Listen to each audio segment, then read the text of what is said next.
Good morning, everybody. Thank you very much for having me. The pace of the IPO market that I work in is unlike anything we've seen in my 10 years at Nasdaq, and certainly nothing like what we thought we'd see in the last or 1 year ago with everything that's going on with COVID. So quick introduction for me. My name is Rob Phillips. Live in Summit. Jim Fagan and I actually live next door to each other, and we were passing each other every morning. And one morning we both got the idea to introduce ourselves to each other after probably a year of saying hello in the morning. I have worked at Nasdaq for 10 years. I've been on Wall Street broadly and in client-facing roles for the last 30 years. Prior to Nasdaq, where I work in listings, I worked in portfolio management for a firm in Summit, New Jersey. Before that, traded bonds for about 10 years in New York and New Jersey, and then for a little while up in Toronto, Canada. And then way back in the day, I actually worked on the floor of the New York Stock Exchange. There was also a quick sojourn. I don't know if I'm sharing my screen, but I had a quick sojourn in the Coast Guard after graduating undergrad when I had a crisis of I don't know what I want to do with my life, which makes you ripe pickings for a recruiter, for those of you who might have gone that direction as well. So what I thought I'd talk about with you this morning is just a very broad overview of NASDAQ. People are constantly surprised, including most of the executives who I work with, about how much NASDAQ's business has evolved over the last 15 years. The quick and dirty is we have gone from being a company that owned one exchange and listed and traded bonds to an international financial technology solution provider that also owns exchanges. And I can say that 10 times fast. So let me get out of here. So next thing I need to do, I think, is share my screen.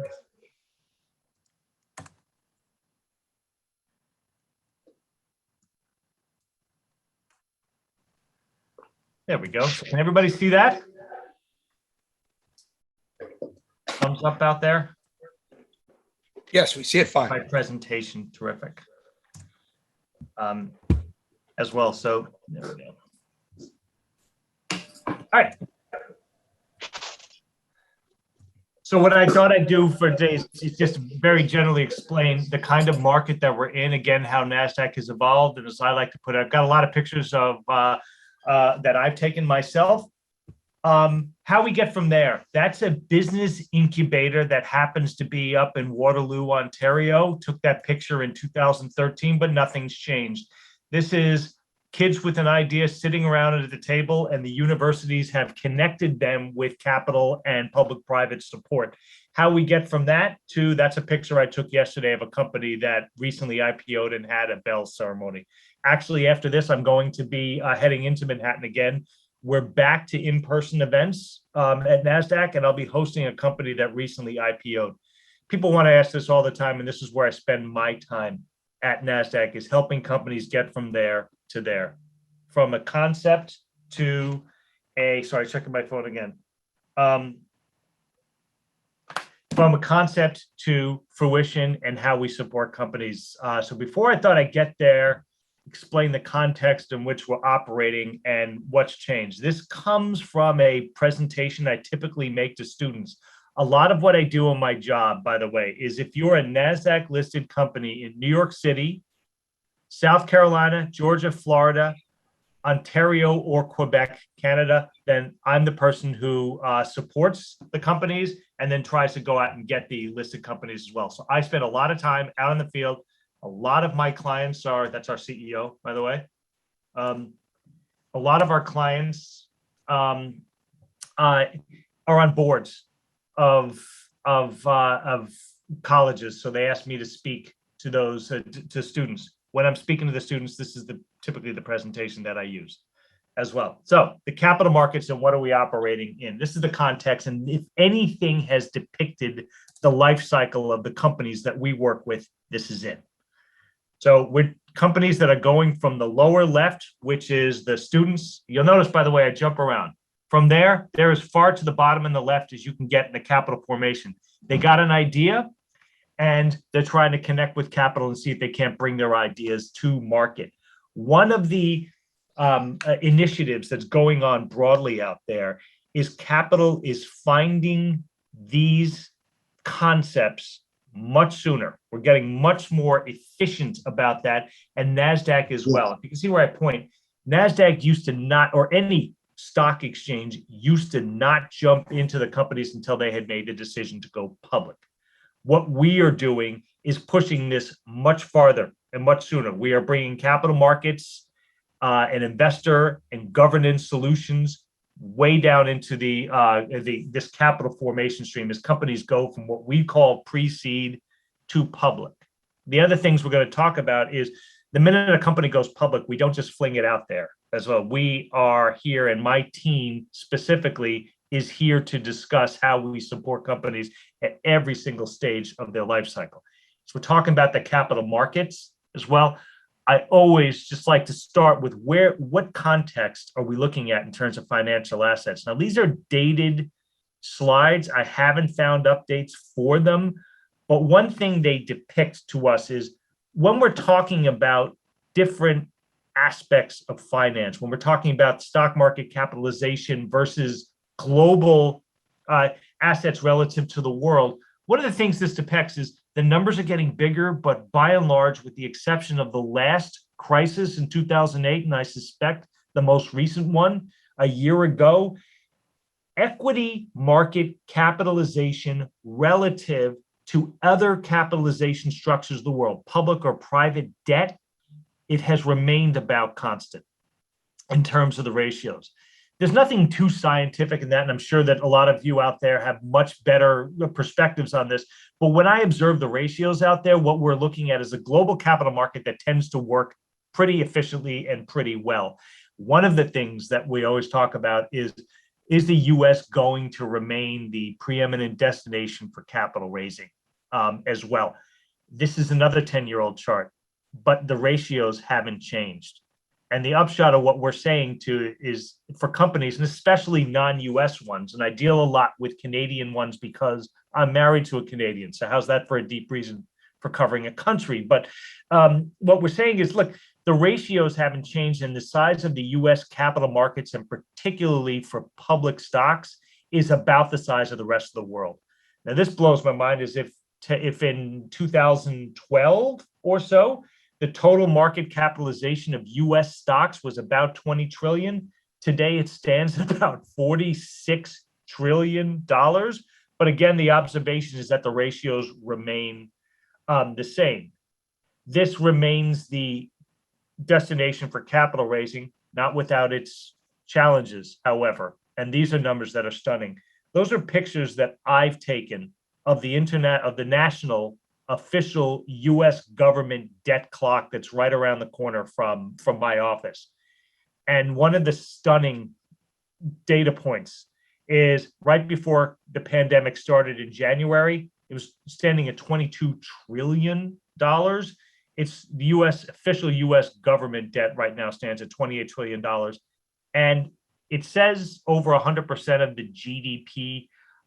We'll see. That may include the fact that the GDP basically halted completely this time a year ago.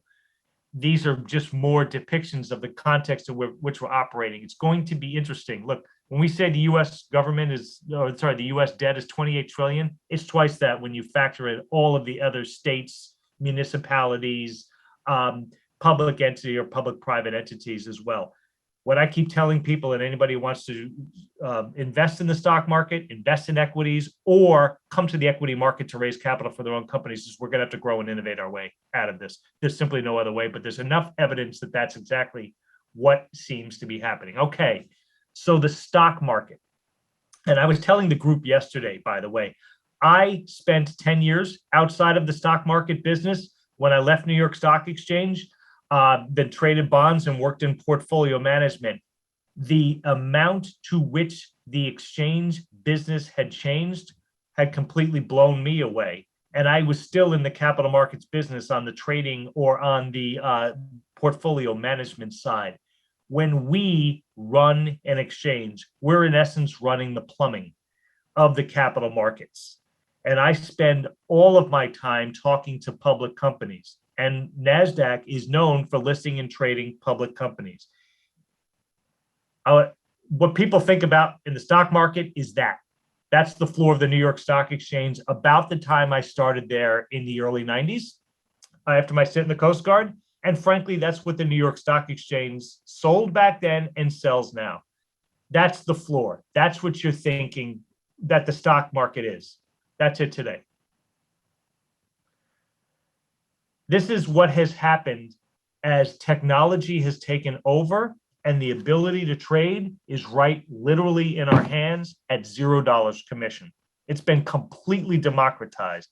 And the orderly, fair, transparent market is accomplished with that much more than it ever was with that, even though that looks cooler and it was a lot more fun and it was an absolute blast. It's not just New York Stock Exchange that's done this. That was the largest trading floor in 2008. It's UBS's. It's up in Stamford, Connecticut. There it is in 2016. This is what technology has done, and the ability to make it so that you don't need a facility to intermediate for you, that you can transact directly. And it's the kind of innovation that we brought with exactly that. Nasdaq was started 50 years ago in 1971 as the first all electronic exchange. Every exchange today is two things. First of all, it's fully electronic. When we are up against New York Stock Exchange, we're saying basically that's a stage. There's nothing that goes on there. When I worked at the New York Stock Exchange, where companies were listed were where all your shares traded. When I was there in the 90s, working in the Dick Grasso era, it was 95 to 97% of the New York Stock Exchange volume went through the floor. And we were driven to distraction by where's the other 5%. It was either in the regional exchanges that have all been either acquired or shuttered. Nasdaq owns 3 of them, or it was in what we called upstairs firms, block trading firms that we now call dark pools. That was about 1% of the volume then. It's about 40 to 50% of the volume today. Trading has been completely fragmented. So what does NASDAQ do if you've gone from owning a mutually owned not-for-profit entity where all of your shares go through to, if we're lucky, we see 30% of our own average company's average daily volume? The only other exchange with a listing business in the US is New York Stock Exchange. We call it ICE. It is owned by a 20-year-old firm based out of Atlanta, Georgia. People don't realize that. It's an exchange technology company, and New York Stock Exchange is a fully owned subsidiary of a company younger than Justin Bieber. When you are in a business, and by the way, what happened was the regulators, the SEC, looked at, and actually it was the Justice Department, looked at listing equals trading, decided it was anti-competitive, and forced the member firms to divest their ownership of the legacy exchanges and to stake other ones. So this is a timeline that just depicts one thing. I like it, by the way. It's a little bit dated, but 1990 is the year that I stepped onto the floor of the exchange as an intern. So it basically covers my now 30-year journey in this. And what we're depicting is how technology and regulation in the US has transformed where you list is where you trade to a very competitive model. We are fighting all day long for our own listed companies' average daily volume. There are 12 regulated exchanges in the US. NASDAQ owns 3 of them. There are multiple off-exchange venues that can account for 50% of the trading on any given day. And we are in a full-on scrum with all of them, with the buy side and with the investment banks to get them to direct their trades to us. So what we have done is transformed to a publicly traded company that owns 30 exchanges and sells trading, data, technology, and listings and support services as well. That is basically a depiction of NASDAQ from our own investor relations website. And I'm sorry, there is a bit of a commercial here. This is what we're presenting when we're pitching that to own NDAQ stock. We have a diversified business that supports the technology and capital markets. We're no longer just an exchange company. We're a financial technology firm. That is a depiction of where our global revenues come from. It stands at about 3.1 billion now, especially with the recent acquisition that NASDAQ made in the financial fraud detection space as well. I like to focus on this one. It's dated, but it really does show how fragmented our business, how diversified rather our business is. And the two data points that really interest my clients is when we say over here, listing is about 10% of the business. You would think it's 100. It's what we're known for. We list the 5 largest cap companies in the world. But when you look at listing and trading, it's about 20% of our revenues, or roughly $600 million as well. When we are in the kind of market where we're in, where we get questions all the time about the integrity of the capital markets, I can tell you this: we are not risking our global franchise over 20% of our revenue. So are there any questions out there? By the way, before I can paddle on, you probably have figured it out, but I can talk, man. Go ahead and raise your hands, guys. We'll take a few questions now. Rob wants some feedback, so he knows who he's talking to. Or not, I can just prattle on, man. I can do no, that's good. Yeah. So just raise a hand, anybody, if you want to ask a question. I think I have to bring up the chat part of this too, just to make sure that I'm. Oh, you can put something in the chat, or just raise your hand and I'll call on you. There we go. So our global business, by the way, in the part that I focus on in the global business, is listing and trading U.S. equities. When you're a company that wants to engage in capital formation, how does Nasdaq support you? We support at every phase of the life cycle. And we also know one thing: even if it's 10% of our direct revenues and 20% of the overall, if you count trading, this is 100% of our brand. And our current CEO, who's been at Nasdaq for about 30 years, took over the reins 5 years ago, is fully aware of the power of the brand and where it comes from, which is our listing franchise as well. So even though I exist in that 10%, what I'm out there selling is is the integrity of the overall brand, as well as the support for the capital markets in the entire journey. When we're pitching the listings, this is the other thing about my counterparts. My counterparts, for instance, who work in the trading side, they are doing a full-on pitched battle with about 30 different possible vendors or possible partners that traders can work through. You can route your trades anywhere. We are one among them. We run the best exchanges. About 20% of our global revenue is the technology that we have in place for our own exchanges powers 100 exchanges, about 100 exchanges in about 100 countries in the world. So rather than build your own infrastructure, use ours. It's the best in breed, and it's also a good example of how ours is the best. I'm going to get to that. When I'm facing a company that has decided to come public in the US, we're talking about listing, and even if there are 12 registered exchanges in the US, 2 have a legacy listing business, and that's ICE and the Nasdaq as well. I'm pitching a binary outcome to these listed companies, and I'm pitching, why would you list with us? We go through the whole thing. We have 4,200 companies listed on Nasdaq this year. We're going to get to what this year looks like for us, right? We have a $20 trillion market cap. And by the way, this all is on Nasdaq's investor relations website. You can check it out. So it's nothing that isn't public out there.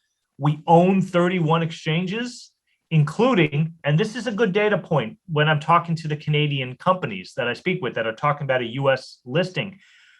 We own an exchange in Canada that trades 20% of the equity volume up there. It competes directly with the TSX. We do not own a listing franchise up there. We provide transaction and then data from that. We're not talking about about building a listing franchise. The listing franchise is a great business to have. It is an almost impossible one to build. There are some upstarts that have tried it in the US. They frankly haven't gotten anywhere with it. Not to say we take anything for granted. We think it's because we know it's because we run the best exchanges out there. When I'm pitching companies, there was a time, even when I started at the New York Stock Exchange, there were 3 exchanges in the US. We probably all remember this. Well, there was OTC, and then as companies grew up, they went and listed on Nasdaq. As they grew up a little bit more, they listed on the American Stock Exchange, which doesn't exist anymore. It's an entity within NYSE's structure. And then when you got fully mature, you listed on NYSE. When I was working there, the ticker symbol M was reserved for Microsoft. What began to happen in the 90s and remains now is those companies never left. They were being fully serviced, and the capital markets were fully evolved and mature. The largest 5 companies in the world are all listed on NASDAQ. We're getting out there and we're talking about our ability to provide the best support and deepest pool of liquidity. That's a very difficult data point to refute. The other thing is just look at the brands there. We're going to get to how the brands wind up with us. The other thing we're pitching is when a company goes public, it has a tremendous event on that first day. And it is a lot of heavy lifting to get a company from private to public, and particularly in the first trade. We own a failure back in 2012 with Facebook that can't be replicated the same way because we're fully understanding of the heavy lifting that comes with this. But when I'm talking with public company executives, I'm talking about how we're here to support you at every stage of the life cycle as well. You're going from running a concept to running a business to out there selling it as a viable long-term investment. And that's what we're here to do, whether it's the visibility and the fun stuff like I'm going to go in this afternoon to host. That's the bell ceremony from yesterday, a big accomplishment.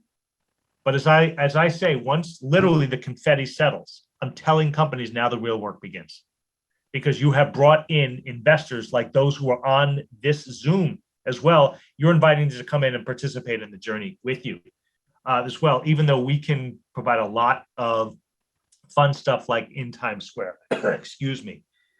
One of the things that has happened, and I'm sure you're all aware of this, is the epicenter of New York City finance is no longer physically in Wall Street area, which is where the New York Stock Exchange is. All the buy side and the sell side are within walking distance of Times Square. We are now officially headquartered in Times Square. That's new. We've had the market site in as a studio and a storefront for our listed companies for the last 20 plus years. Everybody's now headquartered in the building in New York, and that's our development as well. These are just more slides about how we support companies at every life cycle. One thing that we're particularly proud of, and one thing that I particularly focus on, is we have had tremendous success in getting companies to switch from New York Stock Exchange to NASDAQ. We recently had Honeywell, that over $150 billion in market cap is now a NASDAQ listed company as of a few months ago. How do we sell that? It's similar to the IPO pitch. What we're finding, or what I'm finding, is first of all, we by and large are already in the building, because we don't just provide listing services, because we provide the tools that public companies use to run their investor programs. And we've made strategic acquisitions along the way. About half of the revenue that I represent is with New York Stock Exchange listed companies that use NASDAQ services for their investor relations and communications tools. That's how we're in the building. When I hear, which I have, and they've given me permission to say it. So anybody out there know CSX, the railroad company, been in existence for 120 years and public for 100. They've been NASDAQ listed since 2015. We were in the building because we were providing their investor relations tools and services. And the conversation went like this. You need to sharpen your pencils with your services. This cost-cutting initiative going across the company, things aren't great. And I need you to promise us you're not going to increase your fees for the next 3 to 4 years. That's where I say, okay, time out. Rob? Yeah. Would you like to take a quick question or two? Yeah, please. Bill? Here we go. Rob, okay. Thank you very much. I'm really confused about the role of China and Chinese companies in the global capital market. Could you comment on that? I'll go back to this one, Bill, the role of China in the Chinese capital markets as well. It has been a terrific source of listed companies for us. I'll start with the positive as well. You can't stop innovation. You can't legislate innovation. Innovation has found its way to the capital markets, including in China. Baidu, Alibaba as well. The role of China, as I see it, in the capital markets is going to continue to be a minor player in capital formation. I think the recent changes or legislation, for lack of a better word, or edicts coming out of China are trying to keep capital formation in China. I don't see that working. Right? If the companies that can innovate and draw investors are going to be restricted to the Chinese capital markets, that is not going to address the willingness of capital to deploy to China. Or that's the way the way that I'm seeing this. The other thing, and this really comes from the university type of perspective, Bill, is the open-mindedness and innovation that we're seeing coming out of Chinese companies is hardly what I would call the party line.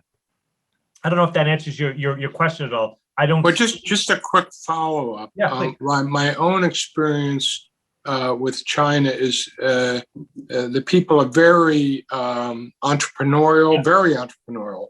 Yeah. But the government, the thumb of government is such an big unknown. Yeah. You know, Bill, and I tell you, it is an unknown, and I think we've been looking. We've been dealing with this for 30 years. Right. I tried to, this is exactly how I explain it to the university kids. And I'm struck, maybe I was the same way 30 years ago, at how in the now you are. Here's the way I see it. When I was in undergraduate in 1989 and Tiananmen Square was going on in China, that was our generation, who were young at the time, saying there needs to be change, that the disconnect. And I think this is global, by the way. I am struck by the disconnect between the innovation and the people and the regimes or governments that run them. None of us are immune to that. China's particularly so. 30 years ago, they had an event with this, they quelled it, and they turned around and made their people rich. The university educated ones, they enriched them, and there's a lot of freedom in that. I think where we are 30 years later in this cycle, give or take, Bill, is that they're now coming up against the fact that the Jack Ma's of the world, I mean, he's an extreme example, but because he's so successful and wealthy, is they're not going to be able to rein this in as well, despite any of the legislation. This is a push, as I see it, for all governments to keep themselves in the mix and relevant. It's one of the things that I see going on. If I can connect a disparate point potentially, is cryptocurrency. Right? This is where innovation is going beyond the ability to directly oversee, govern, or regulate it. And I don't think China. I don't see that's any different. I don't think anything that the party can do, that the Chinese government can do, is going to turn it into a destination for capital raising. Again, I see that it's headline. It's spotlight from every now and again. Is the U.S. going to no longer be a global power? Who cares? But I don't see any evidence that the U.S. isn't going, that anybody else is going to supplant at this point the destination for capital formation. Thank you. That's great. Yeah, I do see one other thing to add to this. When we started this conversation, when it started 30 years ago in the U.S. was probably 35% of global gross domestic product. It's about 20% today. That is a function of the opportunity and the success of the balance of the world, because it has all grown as well. That means that there's a lot of empowered people in educated and affluent people who want to have more influence in policy. And I see that as a good thing. One more quick question from Mitch. Yeah, Mitch. Oh, blockchain. Yeah. You can break it out into the cryptocurrencies, but I really want to talk about the blockchain as the ledger and all that jazz. It's going to change everything when it comes to our business. Full stop. What's our interest in crypto? I suppose if there's a mature market, let's start there. We may set one up for it. What we are doing, as I mentioned, 20% of our business is we power 100 other exchanges. They're including crypto exchanges. That's the first place we're going to go when it comes to the exchange space. What our interest is, what our CEO's interest is, what her predecessor, Bob Greifeld, interest is, the distributed, encrypted ledger that is blockchain is going to change everything about the financial transaction business, the clearing and settlement of mature financial instruments, and any kind of record keeping. I think 10 years from now, we're going to look back and it will have seemed so obvious. So our interest and what we've stood up for blockchain is a venture capital fund of Nasdaq shareholders' money that we're deploying to blockchain-enabled financial technology firms that are going to completely streamline the way that financial instruments are transacted and settled. Going from, 3 days to settle cash equity transaction in the US, come on. We can do this instantaneously. And the last thing I'll say, as a matter of fact, Mitch, we have done this. So one of our initiatives is we have created a secondary market for private equity held companies out there so that equity owners of pre-IPO companies can transact. It's not done in real time yet, mostly because the companies themselves want to manage their own cap tables. And it's not really done from our standpoint to create another secondary market. We're doing this to get in earlier to pre-IPO companies. Reason being, 20 years ago, the average time of Silicon Valley from start to public was about 4 years. Today, the average age that we're seeing those companies is 12. That's a long time to remain public. The reason, by the way, is because they can get all the capital they need in private equity. What we've done to prove the concept is we have transacted private equity interests in our own blockchain for instant settlement. Think about that. It's private equity interests no longer need to get routed through law firms' offices with myriad documents. You're going to be able to put all of these documents for pre-signature on a distributed ledger and transact private interests instantaneously. When we think about this, this is going to be nothing short of the next innovation. And it excites me because back to, we have so much debt, we have so many structural intrinsic problems. The only thing we can do is grow our way out of this. And this is one way we're going to do it. And just to follow up real quickly, anything we do in our lives that reduces friction, and the blockchain reduces friction, is huge. Speaking of friction, there's the SEC down in Washington. Are they going to be able to keep up? No. It's a great question. First of all, we need them. And I go back and forth, Mitch. What does SEC stand for?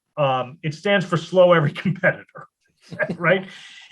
But we'd be in the Wild West, and there are elements of the Wild West if we didn't have full effective regulation, and the SEC is one that tries to get it right. Even what I'd call the more, in the press, left-leaning activists, folks, these are ones who understand we need to reduce friction and engender fair, open, transparent capital formation, and the SEC is trying to get it right. No, they're not going to be able to keep up, but we're going to need to have all of the elements of this regulated. Because I'll get back to this.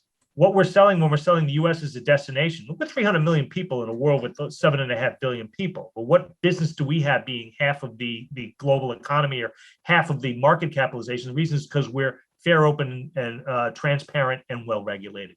So no, the regulators are not going to be able to keep up, but they understand this is where it's going, and they're doing everything they can to get there, and regulators always get there last. Dick, I think you had a question. Okay? And then, Rob, let me just say, we can continue with questions, and I guarantee we'll have endless questions, and that will be great. Or you can go back and tell more of the story you prepared. Q&A. Let's do Q&A because some of the questions will take me to the other part, and it's how I really like to do it. That's good. Okay, great. Go ahead, Dick. one thing I dread is my calendar, which I'm looking at just to make sure. Yeah, if you have to leave, okay, whatever. No, I'm good. I'm good for now. Okay. Dick, unmute. How you doing? Actually, I'd like to go back to one of your initial slides where Mhm. you showed the growth of a company going up from getting started to Yeah. IPO. And I was wondering, for personal reasons actually, what are the characteristics of a company that goes to the IPO stage? How big, revenue, et cetera? It's all the attributes.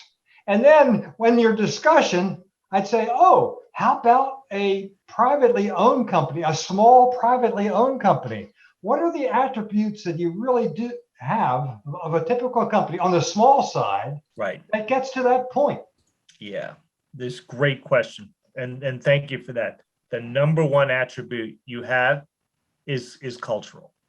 And I can't stress that enough. Look, when we're in the business and we are, and back to the regulation, you can have a small cap company. People don't realize. I mean, you can have a market capitalization of 100 million. You can do a 15 million raise. These are tiny in the scheme of things, Dick. But if they're coming to list on a U.S. exchange, they have been vetted and submitted all their financials to the SEC and to the exchange.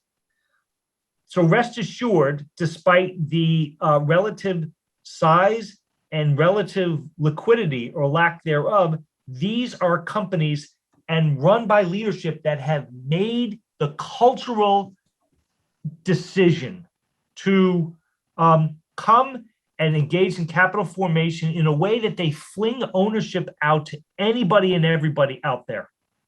And this, so you're companies that want to get there will get there. Companies that want to be public. I like the company I met yesterday, Alzament, by the way. They're going to engage in rigorous research around Alzheimer's. Why? Well, because the founders, father-in-law, mother-in-law, and father have also come to it. If that's not a motivation, I don't know what is. His other motivation was I had to be on Nasdaq. Culturally saying he had to do this. He's going to bring innovation and enable anybody and everybody who wants to participate, like those of us who aren't going to come up with a concept like that, who aren't going to be the next, you pick a next great innovator, Dick, and let us participate in this and go through the brain damage of being regulated and go through the challenges of balancing a long-term perspective with a lot of the short-termism that takes place in the markets out there. They have to want to do this. You get there, you're 90% of the way there. And then we can start differentiating about whether it's an investment that we want to put in our portfolios, given its business, its acumen, its focus, and all the other things. The other thing I'm going to say this because I can't emphasize this part enough to every single CEO who I speak with. Some get it, some fight it. I tell them this, you're an alpha generator. What's alpha?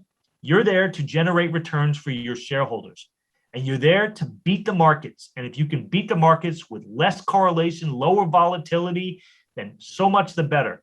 Because your institutional shareholders are hired by others to generate returns. Full stop.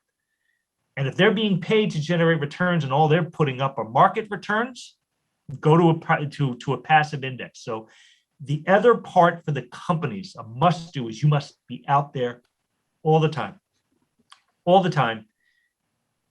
finding that next investor, reinforcing your value proposition to new investors and existing investors, and continually putting yourself in the mindset of those who place capital with you and respect those sacred dollars. You do that, you've accomplished just about what you need to. Last point I'm going to bring, because this is half the companies out there. I haven't traveled in 16 months. I have not been on an airplane or in a hotel. Kind of liking that, by the way.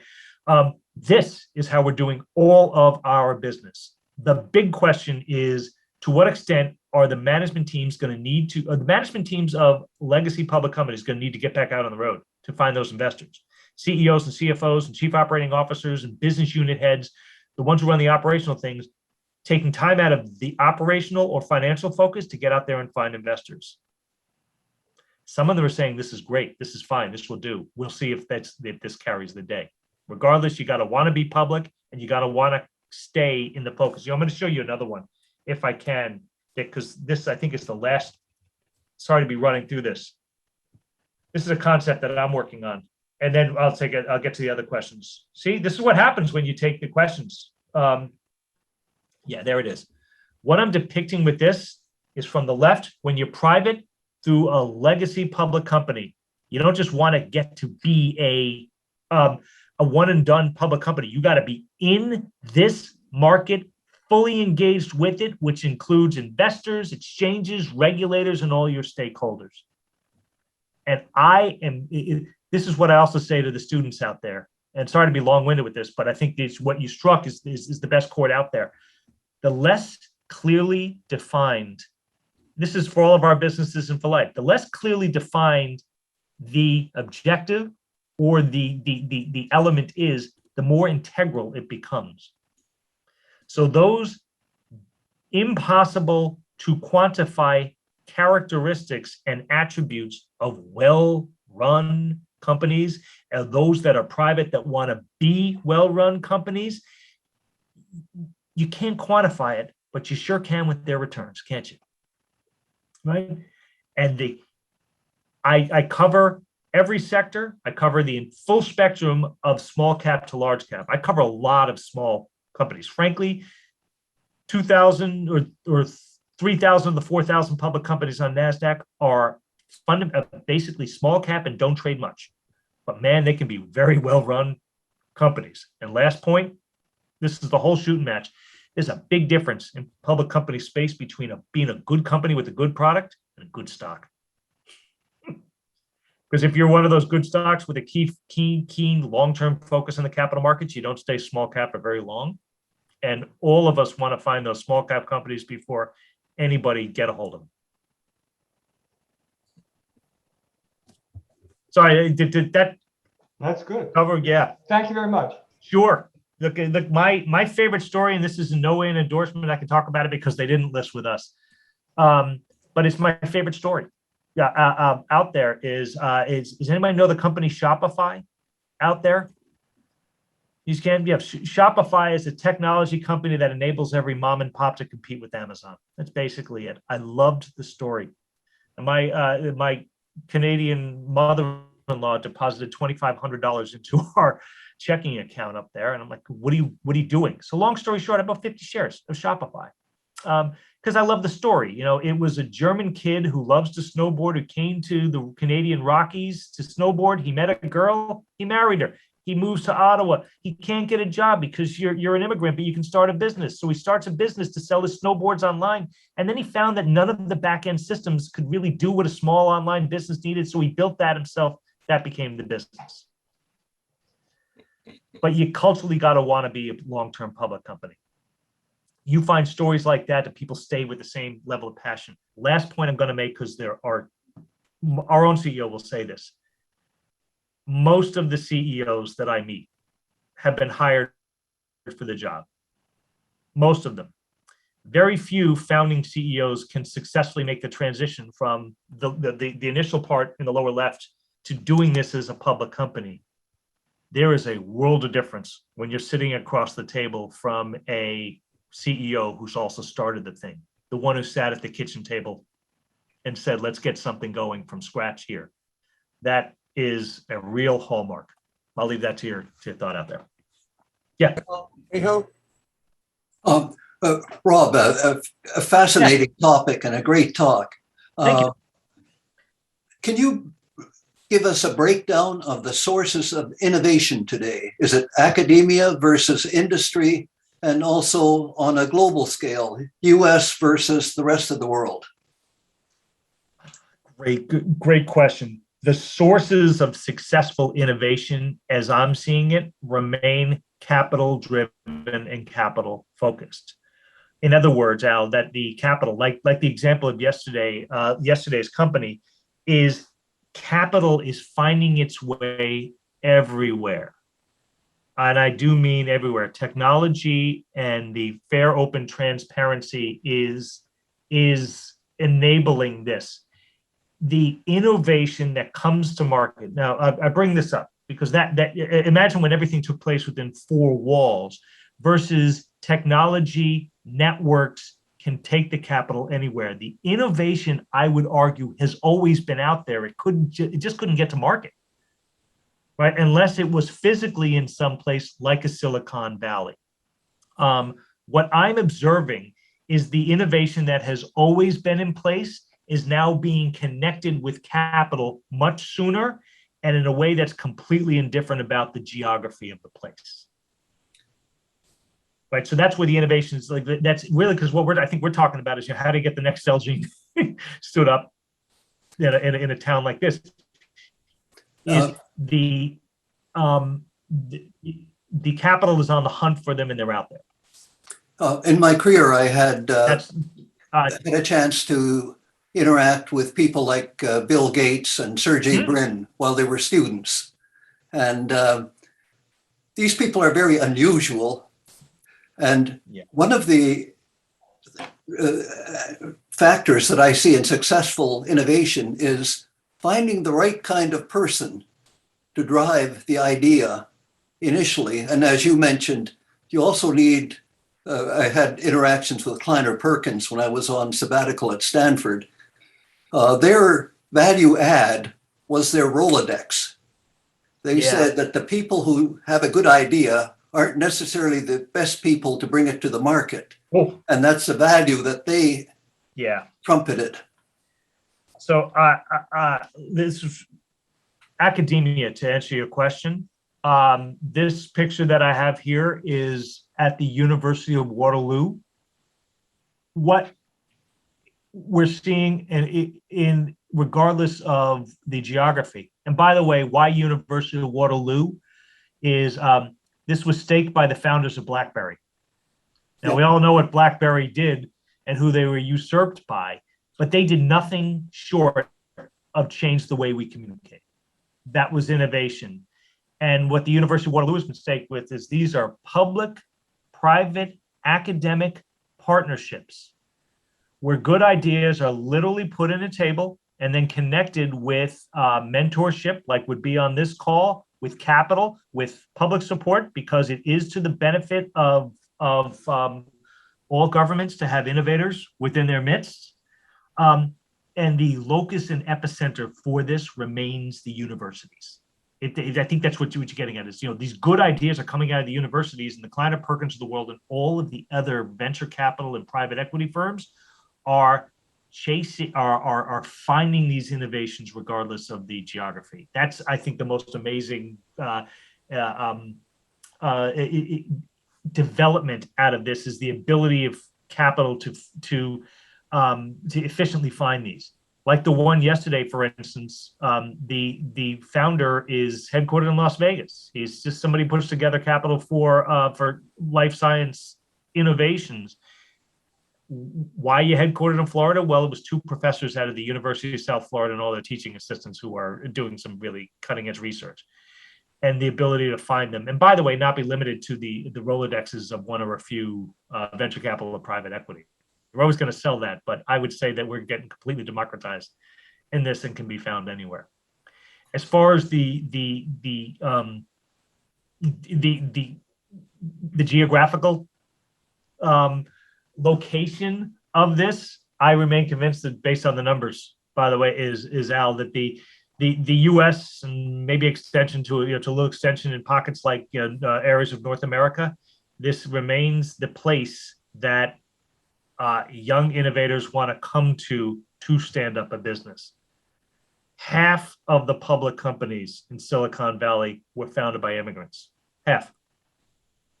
They're coming here to get educated, to find the entrepreneurial innovative spirit and to stand up for companies. That has not been replicated. It could be. It'd be fine if it was, but for now, it's not apparent in the data that we're seeing. Thank you, Rob. Sure. No, we love innovators. We love finding these innovations. I love, by the way, I mean, just look at that picture. It's 13, despite everything we're hearing about the systemic weaknesses, and I'm telling you, you go to incubators like this and nobody cares where you come from, what you look like. It's what's your idea? Can we connect you with capital? Can you sell this idea, or are you stuck in the concept of the thing, because if you are, we're going to have to connect with somebody who can bridge that gap. The other thing that I'm telling all the students out there is if you're not a coder, don't worry about it. You know, don't turn yourself into something you're not. What we're missing right now is the ability to communicate the innovation you have.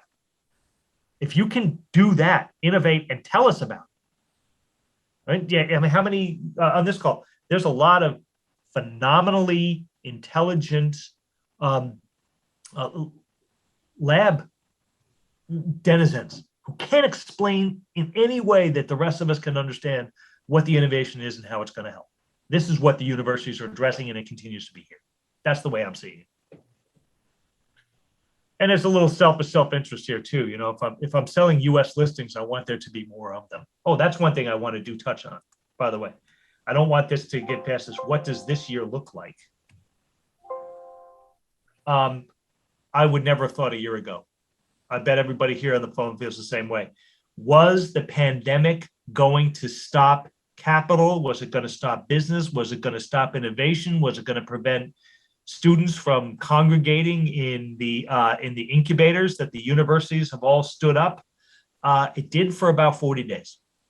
And then nothing gets in the way of, nothing stifles the innovation. Here we go. This is in no way scale, by the way. But what we want, back to the cultural mandate, is unless the next Shopify it becomes public, then how are the rest of us going to participate in the upside that innovation represents? The concentration of private equity, and this is Rob talking, not Nasdaq, please, but this is the way I feel. Back to the cultural mandate. If private equity and its upside is only available to those who are already wealthy enough to participate in private equity funds, then the gap that we're all worried about, which I happen to think is real, only gets wider. And the only way to effectively, efficiently, fair, open, transparently remedy this is the opportunity to participate in public equities. It's the greatest wealth transformation, wealth creation vehicle in the history of the human experiment. I don't even need to get into the statistics. This is just saying, is pointing out that there are others that agree and believe in this. So where are we? Look, in the last 2 years, I need to touch on this too, because now we're finally addressing this. And there's such a thing as overregulation, and there's such a thing as overburdening public companies, although it's not just public companies. 20 years ago, which includes the dot-com bubble, there were 8,000 public companies in the US. Today, there's about 5,000. While the economy has grown, there are fewer public companies for us to participate in and contribute to. We're beginning to see evidence that in this market, that trend could be stabilizing or reversing. Because in 2018 and 19, even with about 190 companies listed on Nasdaq, we certainly had about that many business consolidations. If you're in a great market for capital formation, you're in a great market for M&A or companies that just go away. So net is we were not gaining any companies we have in the last 2 years, even in a pandemic. So if we had 465 companies total between the two listing exchanges in 2020, which included 1 or 2 months of complete freezing of the capital markets, we're going to be at 600 by Monday. That's a good thing. Now, that means, by the way, that there are going to be just two things there. There are going to be a lot of public companies that are going to need to figure out how to be that phenomenal long-term value creating prospect, which is about full engagement with investors. It's also including SPACs, because I get a lot of questions about what's going on with SPACs. How in the last 2 years have SPACs gone from an obscure way to going public to, if there's 425 on Nasdaq, I'm telling you, there's 275 SPACs. Rob, could you tell us again what a SPAC is? You said that yesterday. Yes, SPAC is an acronym for a special purpose acquisition company. SPAC, the term has gone from never being discussed in the news to being discussed on CNBC just about every day.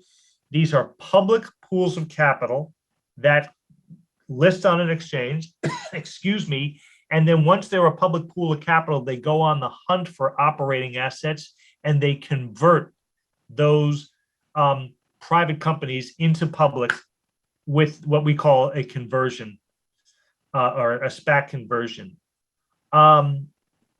It is touted, and I think there's some validity to this, that if you own shares in a SPAC, in a special purpose acquisition, in a pool of capital, that then once it identifies and then converts with the closing into an operating asset, and then the market bids that asset up, then what you've been able to do as a smaller or an individual investor is participate in essence, the IPO price of a company that goes public. The other thing is if you have an operating entity that is already up and running, that is already generating, or as my late father, the accountant would say, a viable going concern, and then a public pool of capital is bidding on it, it can be a more efficient way to engage in price discovery. We've seen a lot of these, and I've seen a lot of these, where a company goes and does the traditional initial public offering route. So they engage investment bankers. The investment bankers place the value on the company that they think they can go out and pitch the company to institutional investors. Company goes public, and then it goes up 25% on the first day. I've seen a lot of these, right? And by the way, I'm very open about this. If I see management teams high-fiving that the first trade was 25% or more over what the initial public offering price of the capital you raised, I'm thinking you need to go back and have a word with your bankers. You left 25% of the value on the table. The whole point of this process was to raise capital for your company and to do it at the highest valuation you can reasonably get.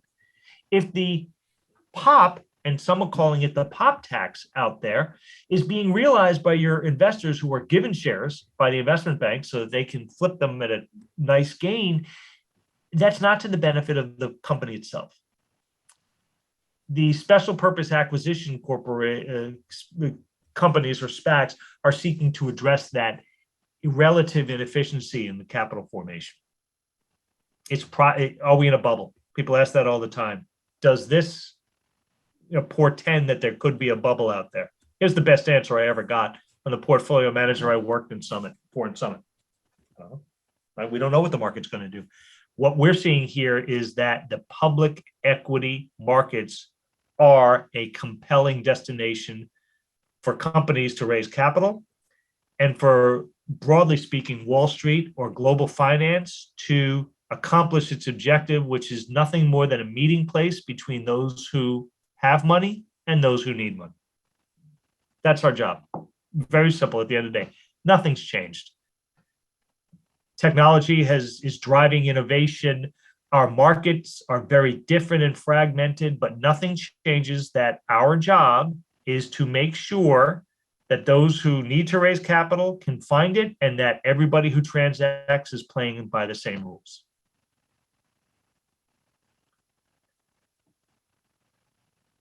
I think that's a great place, by the way, just to focus on, in terms of the state of the markets in 2021. You're not talking to somebody who's qualified, and I bet everybody else on this call is more qualified than I am to get a sense of what next, what's coming in the market. I was joking with the group yesterday. If I could figure that out, then I would be zooming into you guys from Rum Point in the Cayman Islands, having figured it out and called it a day, man. And instead, I'm a W-2 stiff who has to jump when the CEO's executive assistant calls. So I don't know, but the state of the capital markets in 2021 is that there's a lot of innovation out there, and there's a lot of capital that wants to connect with that innovation, which means that we're going to continue to have a job, even if it structurally looks nothing like it did even 10 years ago. And structurally 10 years from now, I think we're going to be in a completely different blockchain-enabled landscape that will, in retrospect, have seemed so obvious that this is where it's going. On the one hand, our job is to eliminate friction. On the other hand, there's plenty of friction to be addressed, like the kinds I just described to you. As you know, an IPO that prices at $25 a share and its first trade is 50. That's not efficient. That's friction. And there's a lot of drive and innovation around reducing that friction so that the transfer of capital is between those principles, the innovative companies that need capital and the investors who want to invest in them. And that's where we're all headed. Paul, did you have another question? Yeah. Yeah, I have a quick follow-up to Al's question. And you and he were talking about the research universities as being crucibles for innovation, crucial to this whole process. And your examples, and of course, we had in mind North American universities, right, where all of this happens. But it seems to me that there's plenty of important research going on in European universities. And, you know, we hear that maybe it's happening in China too, but that's a whole other kettle of fish. But so, you know, I can understand a European and innovative person might decide to come to a United States university to play out his innovation and entrepreneurial instincts. But what about the actual research being done in Europe? Would they come to a Nasdaq in North America to get funding, or do they have something comparable that's European based? Second question, no. First question, yes. Right. So it's back to the innovation is happening everywhere, and the capital is able to find it anywhere. That is these frictions and inefficiencies that are being addressed. In terms of capital formation, you can be, and we have a whole team that is focused on this. Come to the U.S. to raise capital. Yeah. Because this is. I see it in a minor way with the Canadian markets as well, is capital is coming here, and our culture and our regulation and let's just talk about a structural thing as well. We're buying everybody's stuff, right? So their capital is already here. So you can come to the US for your public equity raise. You don't need to be in your indigenous markets for the capital formation because the capital is already here. So yes, I think that the great innovation that's coming out of the European markets, by the way, out of the European universities, you might see a disinclination to come to the US for but by the way, how do we get these innovators? They come here to get educated and they never leave, right? Right. It's a Shopify-like example. You come to a country for your own purposes, and then you don't leave, so you start a business. Sergey Brin. Sergey Brin, right? The Russians too. They're innovative. Or Pierre Odemeyer, David Kennedy, you know, with the eBay. I mean, in countless ones of this. But you might see less portability of the student body in a pandemic. They can't get here. They can't get out of their own. I mean, so capital will find them, and the friction will be reduced. But again, based on the ratios as well, there's no reason not to come to the US for your public equity capital formation. Like back to my Canadian example, and not to pick on them. I love the place I'm married to one, right? And the kids are dual citizens of one. But companies understand that they are depriving themselves of potential sources of investors by not being in the U.S. market, which in that case is an adjacent one, but really regulatorily it makes no difference. If you're U.S. GAAP compliant and SEC registered and compliant, you're easily registerable in your own company and your own country, and you can attract some of the tax advantaged capital that can only invest in companies that are listed or registered or regulated in the company, like, you know, through pensions, endowments, foundations. But here's an anecdote, and I have a lot of them. I actually had a good technology-based company, TSX listed, and they actually wound up getting acquired, which was probably the right move for them. But along the way, a small company that was innovating and was pitching to US-based institutional investors in New York, and one investor said, look, I can't put you in my fund unless you are US listed. That's just my bylaws. So when are you going to do it? Even if that structural arbitrary limitation remains, the capital is here. so the companies can come here, but continue to operate wherever they're from. We're fine with that. It's coming up on 11:30, so we should limit ourselves to maybe one or two more questions. Tom? Yes, Hey, Tom. I agree that the conditions here in the United States are excellent for companies from points of view for financing, regulation. You can just about go down a list and never stop talking. But as a result of that, do those companies have a responsibility to, in effect, pay back for all of the good conditions that they have here? I'm thinking specifically of some of the big tech companies who have income tax payments that are virtually zero. I get to policy where I'm hardly an expert, but I can tell you universally from the conversations that I have, all of the CEOs with operations here or abroad are absolutely adamant about one thing, that they are paying taxes where they're owed, because they share the sentiment you just articulated. To a person, regardless of young, old, male, female, new company, old company, they all are convinced that it's important to pay what you owe. The difference in opinion is what they do. I don't know if that answers your question, but that's just a reality. You know, they'll tell you, look at the investment we've made in the space. Look at the taxes we pay. Look at the payroll taxes we're paying. Look at the philanthropy of the organization, and look at the taxes that we pay.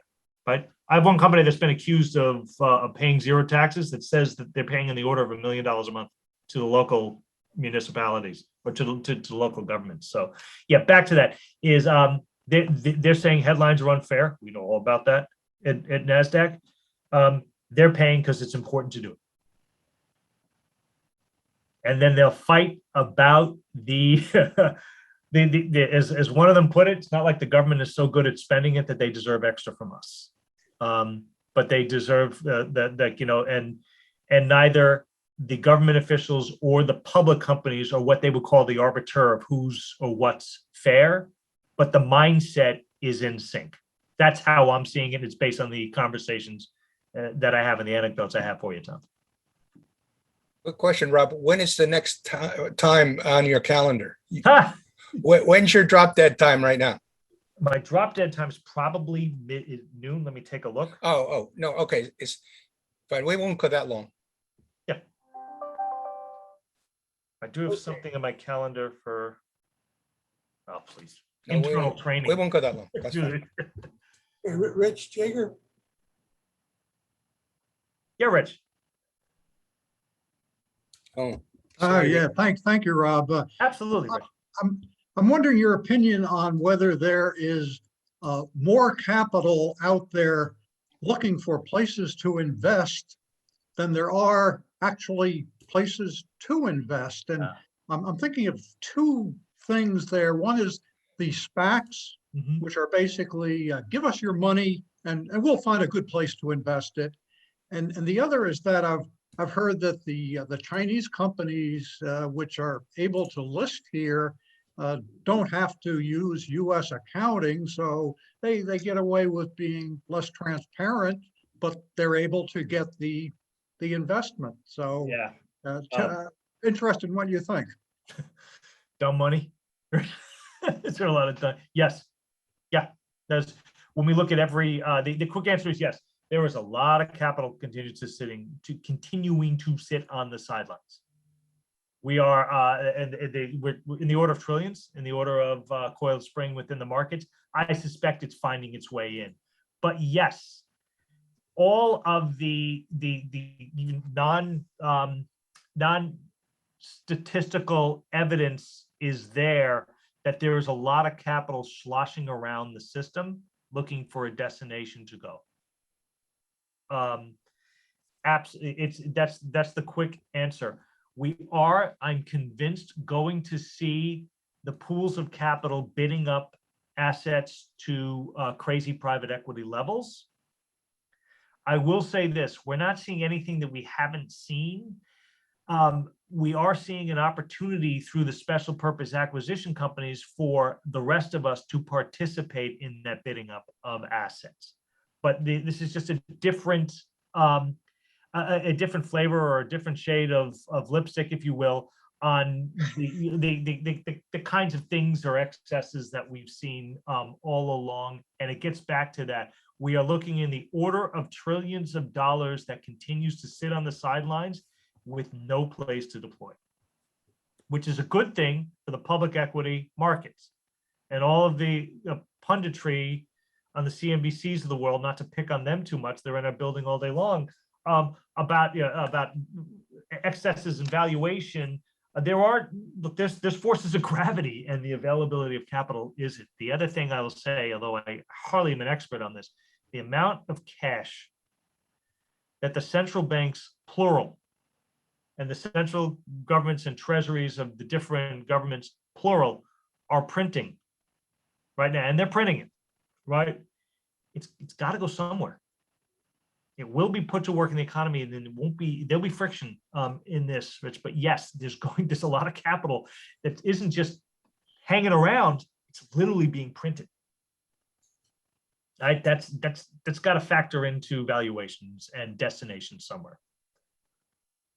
What I'm telling you, here's the last thing I asked too, because look, this is on the minds of the CEOs. Whether you're a small community and regional bank in Southeast Georgia, or whether you're CSX, and all of the myriad inputs for all of this, is I asked them, how's business looking? Are you inclined to invest in your own business? Universally, they're saying yes. Well, there's your answer.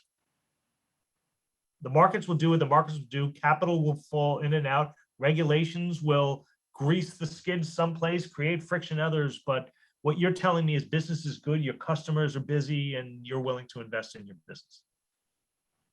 That's what I'm seeing anyway. Okay, Phil, Pusaisi?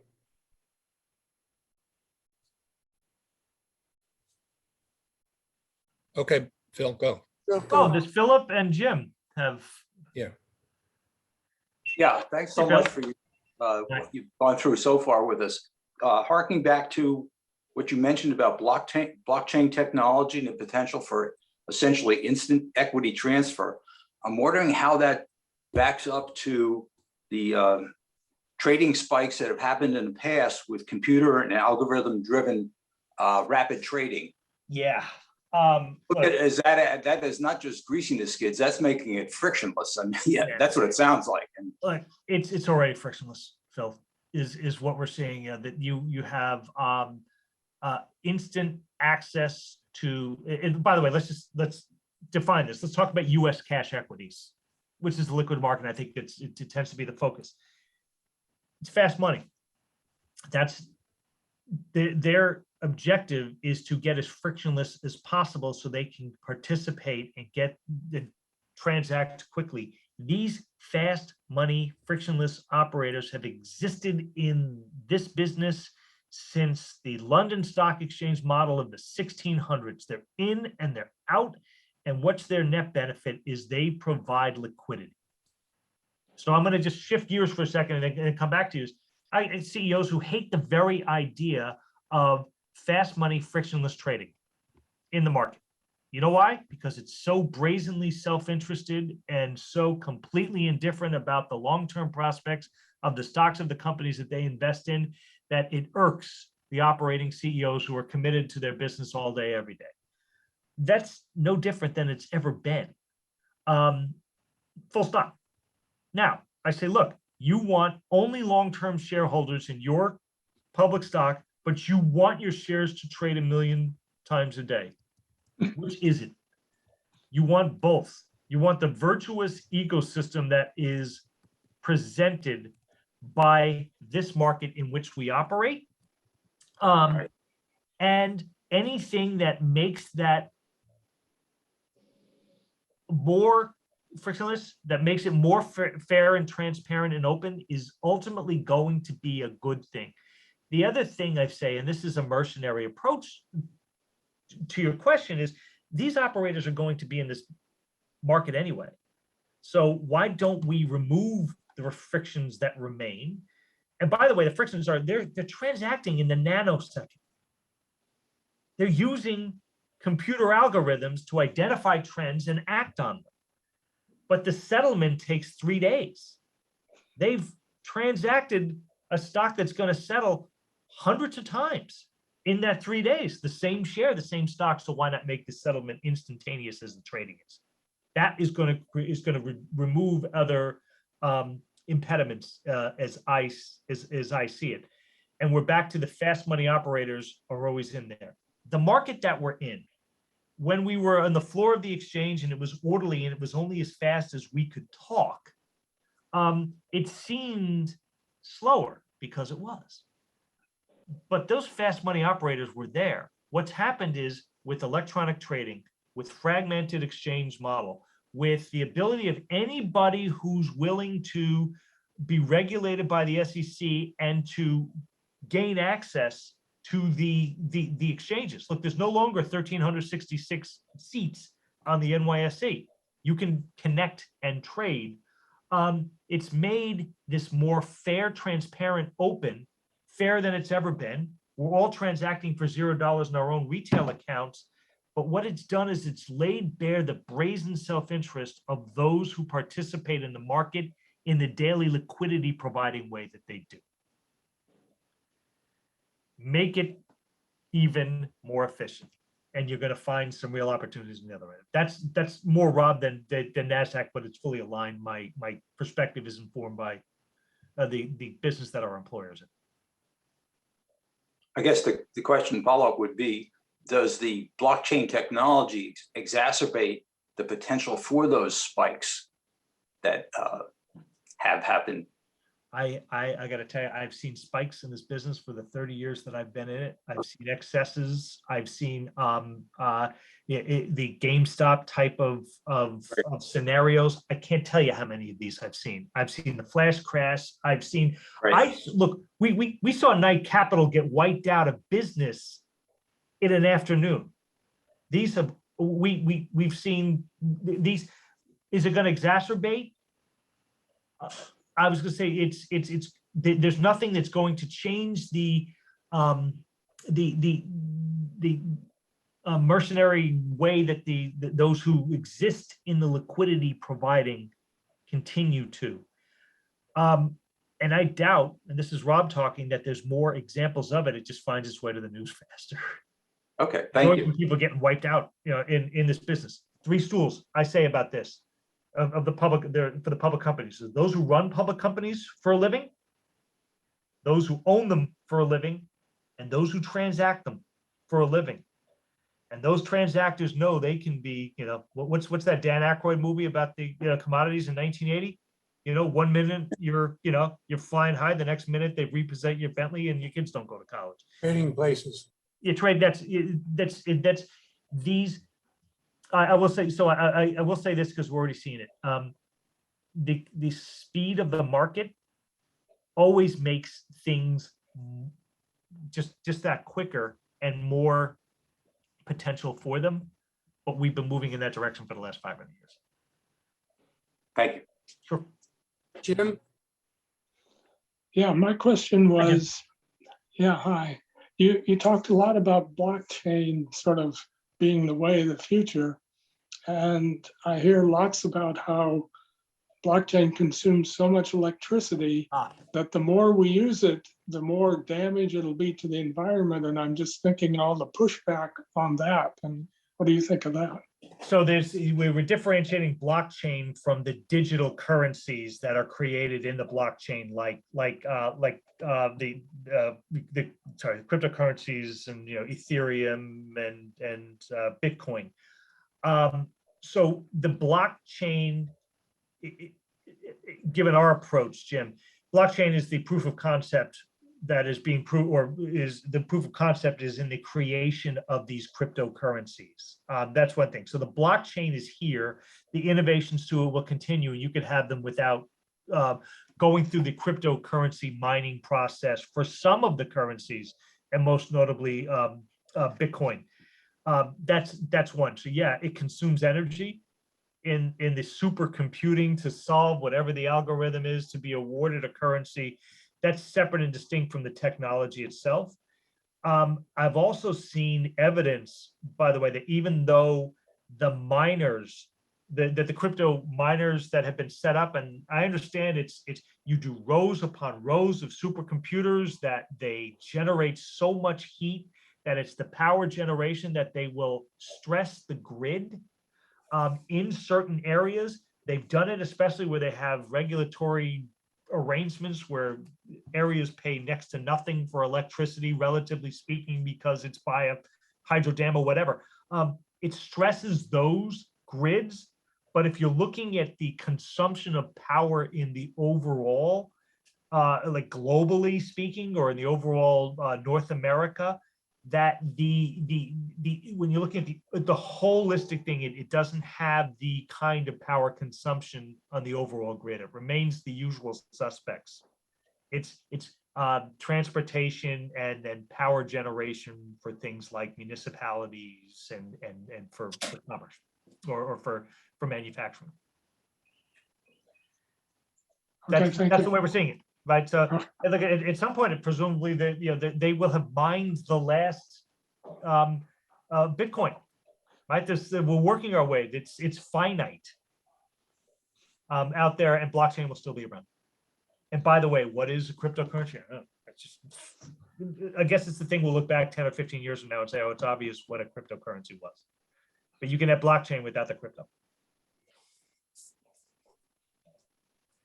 Now, the next innovation we're seeing out there, by the way, is whoever is going to be able to engage in supercomputing in a way that doesn't generate so much heat. That the power generation, and we're part of this too. The Nasdaq exchanges and the ones that we run for ourselves and for our clients exist in nondescript server farms distributed globally. And for the U.S. capital markets, it's distributed throughout North America. And the number one reason for power consumption in them is because of the heat that the servers are throwing off that need to be regulated at all times, not only for NASDAQ servers, but for the client servers that are in the building. Anybody who can figure out how to supercompute without generating the heat, oh man, you're going to have the next great innovation right there. Capture that heat and sell it as electricity. How about this? See, there's the innovation. Capture heat and sell, because I understand that the heat generation is them. By the way, it reminds me of something else too. People ask about what does our office environment look like? For me, it's looked like this.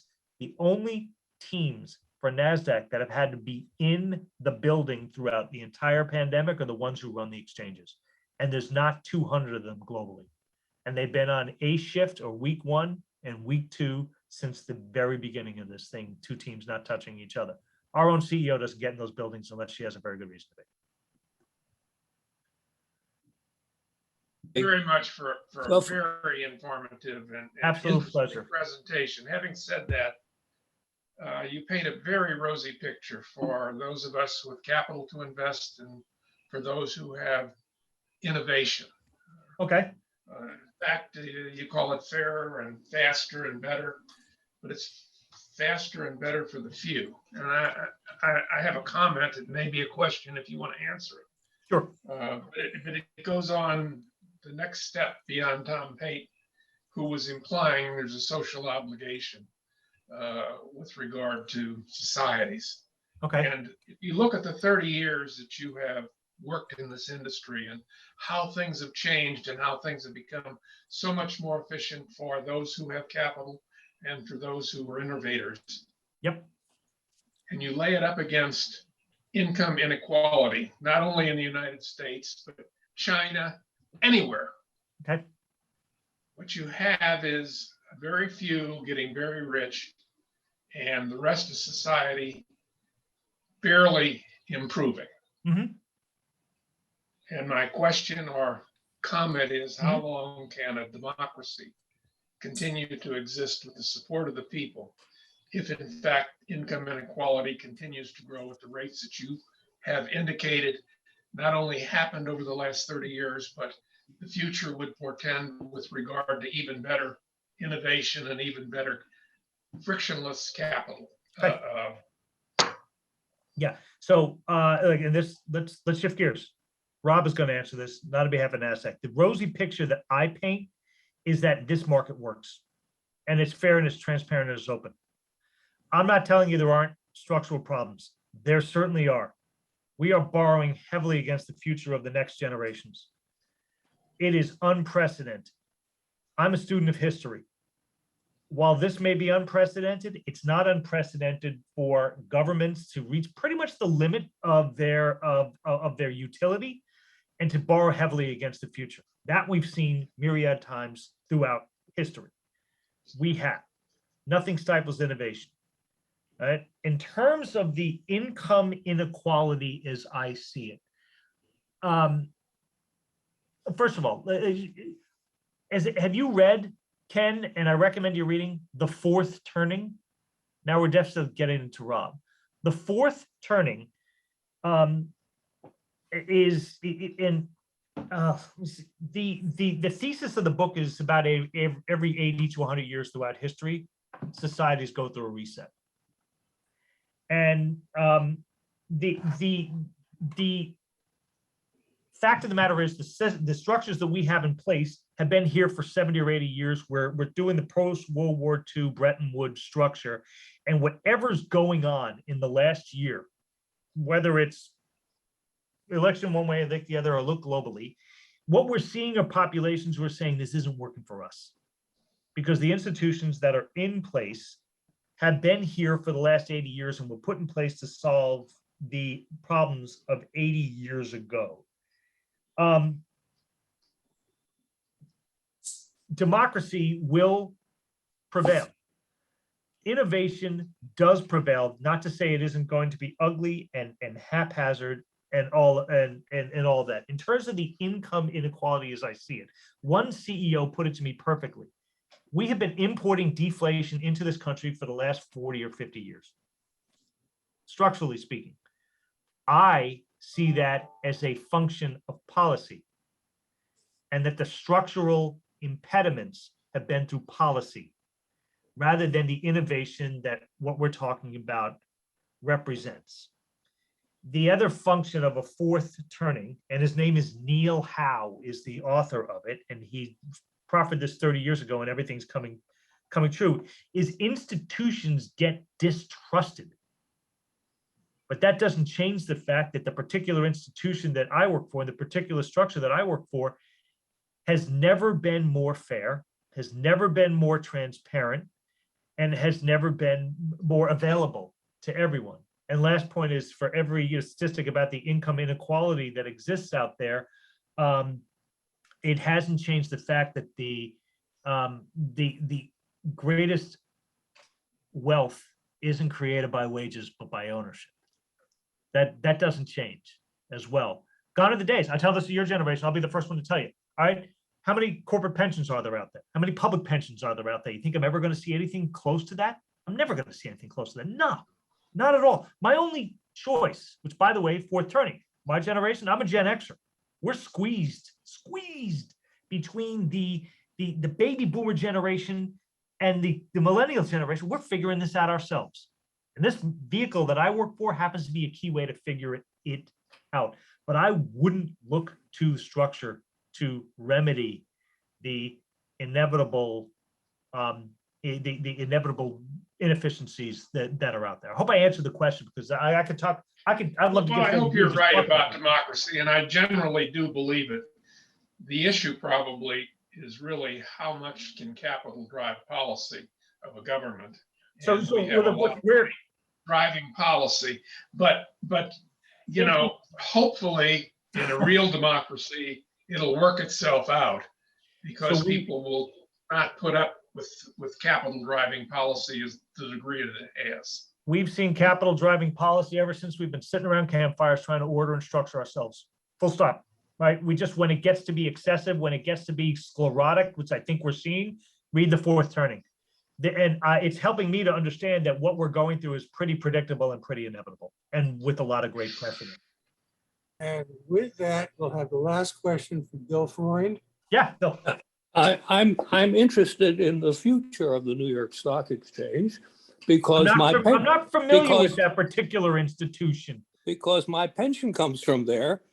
I was with the exchange for some 20 years as a chief economist, and I would like to ask you about the remaining competitiveness of the New York Stock Exchange. I saw from your figures on new listings that Nasdaq went from 186 new listings to 2018.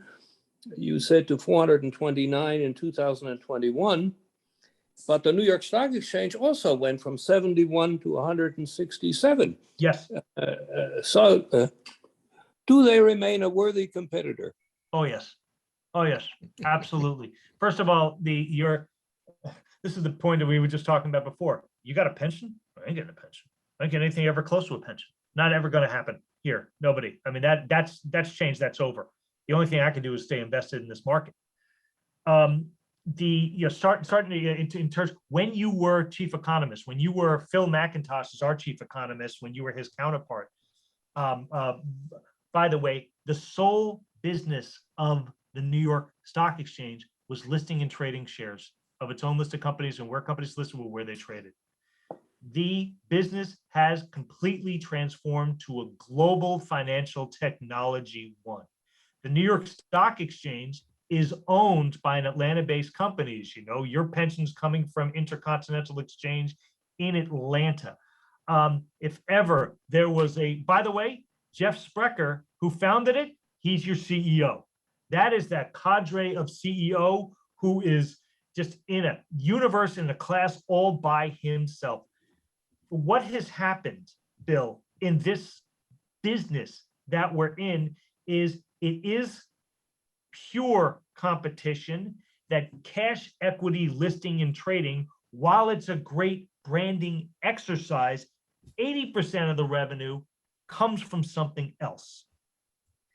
And Jeff Sprecher stood up the technology-enabled commodities exchanges.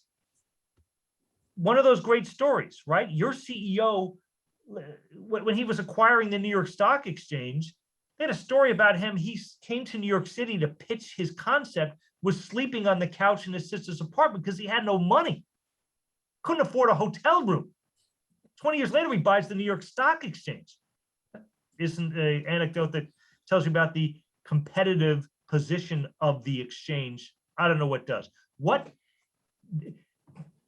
we do a pitch battle. We hate them. They hate us. You know, we talk about IPOs.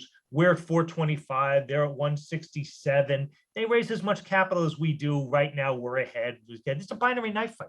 The innovation, the global business that is financial transaction and data and technology, they are as worthy a competitor as you will find out there, as worthy a consolidated, innovative, global financial technology company that, by the way, again, is run by the guy who founded the thing. Our CEO, as good as she is, she was hired for the job. But I wouldn't look for the growth. When Jeff Sprecher is out there pitching ICE, by the way, who are you pitching against? You're pitching ICE against, you're saying to institutional investors, buy ICE, don't buy NASDAQ, don't buy Chicago Board of Options, don't buy the CME, talk about a competitor, don't buy George Sports, buy ICE, because we are investing in the blockchain, we're investing in the data, we're investing in financial oversight and fraud detection and everything that a global exchange business has transformed into. But we all get to market ourselves. Last point I'm going to make, because I joke about this, but I'm not kidding. New York Stock Exchange, NASDAQ, and Notre Dame football are the only three entities that I know of that actually get paid for their advertising.